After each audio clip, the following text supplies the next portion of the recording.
Hi, everyone. Welcome to Fasting for Health Huddle. This is Tracy, the Hope Dealer. I am a holistic health practitioner and a detox coach.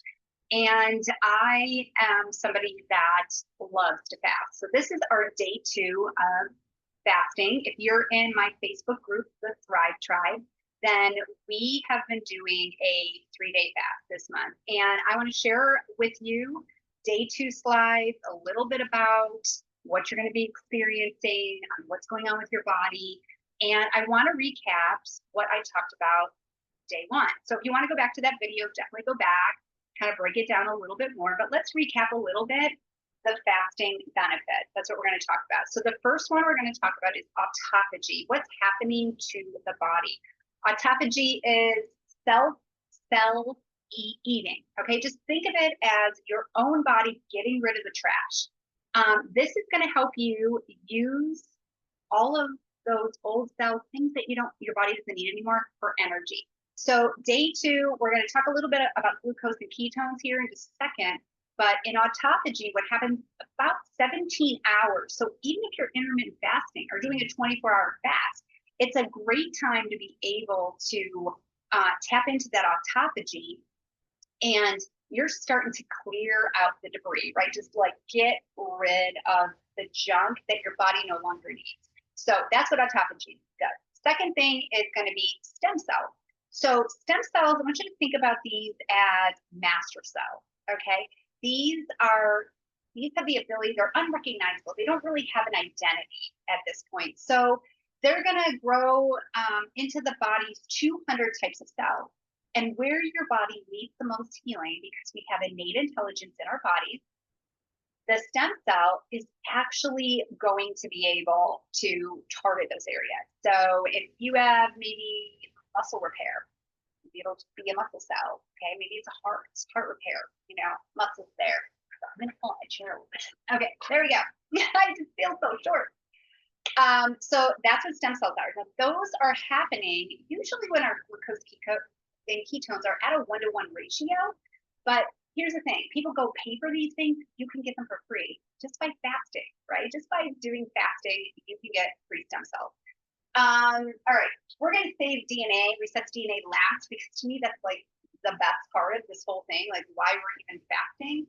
So let's go to energy diversion. When you talk energy diversion, we are shifting our body's main mechanism, right? We're used to digesting. Your body is digesting all day long when you're eating.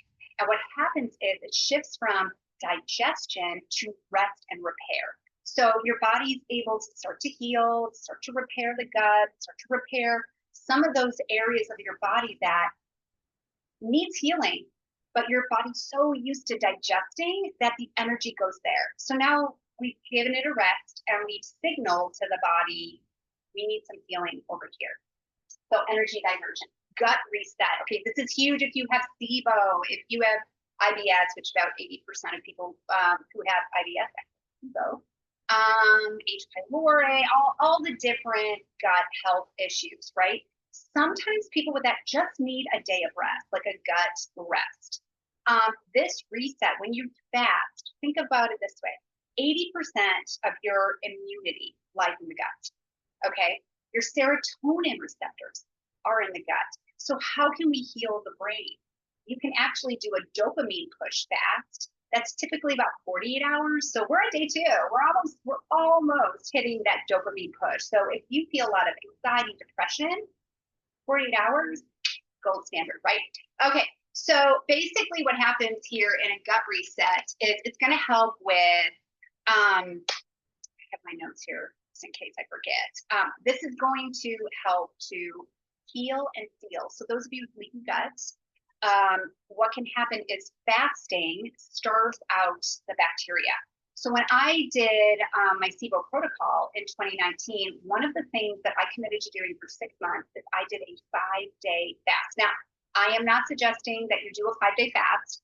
I was used to fasting that long at that point, and it really helped me to starve out some of the bacteria. And then I was adding different supplements and killers and things to attack the biofilm, which bacteria can hide under. And that's all in my SIBO protocol. So if you need that, comment restart, and I will get that to you. So, or you can get it on my website, mosaicwellnessclub.com. Put your name and email, boom, it'll give you your SIBO guide. So, gut reset, huge for people with gut issues. All right, next one, hormone optimization. And this is the sweet spot. A lot of times at this point, we're hearing a lot about HRTs, a lot about peptides. How can we help, our hormones? How can our hormones become more sensitive? Is it by throwing more hormones at it? I would say hormones should be your last resort. When you go to a doctor, their answer is going to be, let me write you a script. Here you go. I would say the body has innate intelligence for you to be able to heal your body. And I would say that's what I coach people to do. And that's what I want to do first. And then if you need hormones, you need some extra support, then we do that. It's the same thing as supplementation.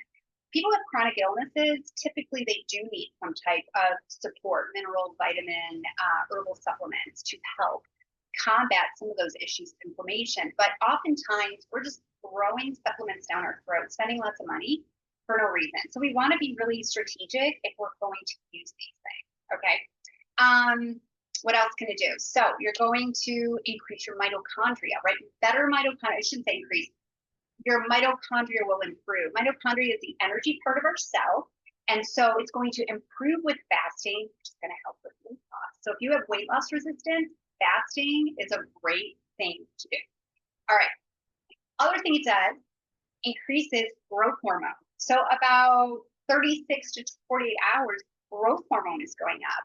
Some people are taking synthetic peptides and they're getting growth hormone and they're synthetic. Okay, if you've got cancer like me, I'm just really cautious. Again, you got to figure that out with your doctor.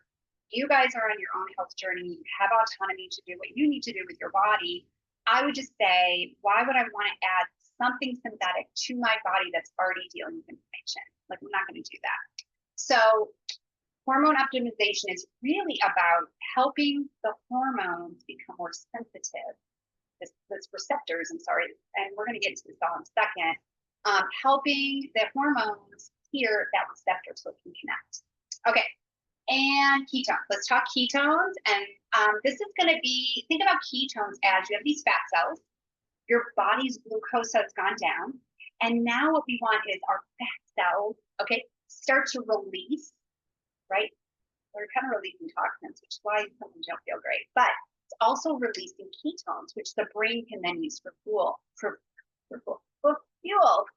So it's going to help to turn off those bad genes and then turn on the good ones. So the more benefit you get, Thomas Seyfried said this in Cancer as a Metabolic Disease. He said the more the glucose can go down and the ketones can go up, that's the sweet spot. That is where they have seen cancer cells being completely obliterated. And again, that's benefit if you got cancer. All right, let's go back to the DNA because this is really the important part. Your DNA is not your destiny. That's old science. So if you believe that like, oh, my grandma had this or my mom had this, so I'm destined to have it, that's not the case.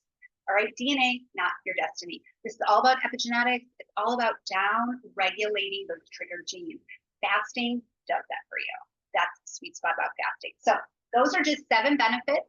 I'm going to share my screen with you. All right. Symptoms, you may have some symptoms right now, right? That means that your body is healing. So I want you to think about that. Your body is healing. I know you don't feel great, but what's happening is these cytokines are kind of coming up into the body and it is stirring some things up. Okay, when we release ketones, we're releasing, a lot of toxins are stored in fat. So you're gonna not feel great sometimes. This means, I want you to shift your thinking. Symptoms mean the body's healing. So think about it that way. Okay, meeting agenda. Here's what we're going to talk about. Glucose and ketones, what's happening in our cells, hormone optimization, and neurotoxic weight loss resistance. Measuring glucose and ketones and what those numbers mean. Now, I showed, and I've shown in several videos, the goal is, are you metabolically flexible? This is why fasting is so key. If you are weight loss resistant, and you struggle to lose weight, fasting is, I'm telling you, it's a gold standard. And it's free for the most part, right? It's pretty free. Even electrolytes, use some sea salt if you feel not so great. Let's go through this really quick. Glucose, it's in the blood. You've got glycogen that's stored glucose in the muscles and liver. If you're struggling to get this down, your glucose down, I use a glucometer, and we're going to talk about that. And I've done lots of videos on glucometers. If you cannot get your glucose down, it's because the mitochondria is toxic and the body is dumping, or it's stress dumping. So once your body processes that glucose in your body, the numbers drop. The very first time I did a 5-day fast, it took me almost to the end of day 3, beginning of day 4, for my glucose to go down. This is after I had cancer. There was a lot of lifestyle changes I was doing that was healthy, but I still probably had a lot of heavy metals in my body and things like that from cancer. Ketones are, what I want you to think about is I want you to think about your fat cells. Your fat cells break down as your glucose goes down into ketones. Now your brain is something bioavailable, okay? Instead of using glucose, which it really loves, it's using ketones. You want to measure the blood or the breath, not the urine. So a lot of people have urine strips. They do the ketogenic diet, but it's not going to be as accurate during a fast because you're utilizing those ketones for fuel. So you might go and, take the test strip, the urine strip, and you're, oh my gosh, I'm already in ketosis, 12 hours into a fast. But it's your body is using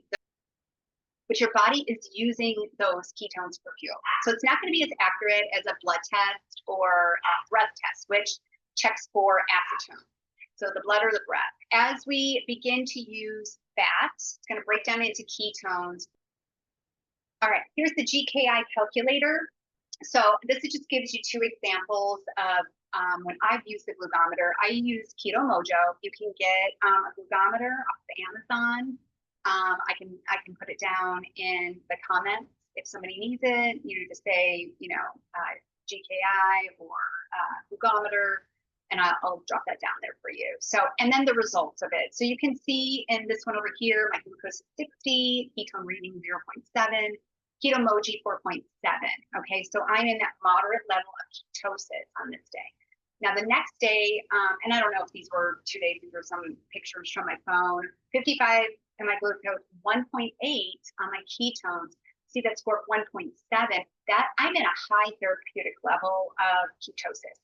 And the higher the level of ketosis, the more autophagy you're in, the more stem cells, the more hormone optimization, more gut reset, and more ability to reset that DNA. So I really think it motivates people too. I've had clients who, it's really hard to fast, but knowing that they can test their numbers, it kind of motivates them to keep going. So getting a glucometer, I think, is important. All right, what's happening in our cells? Let's talk about that. I'm going to pull up my cell here, and we're going to talk a little bit about what that looks like. So I'm going to stop sharing, and then we're going to